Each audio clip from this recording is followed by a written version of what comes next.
Tapos dito naman sa area na to, mga workout equipment. Free lang yata yan.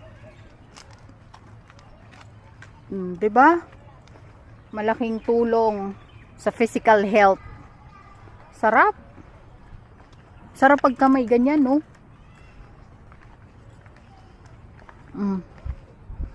Itong mga punong to. Ano kayang punong to? Pero, ang ganda niya, no? Hindi ko alam kung ano yan eh. Pero, nakakaano eh.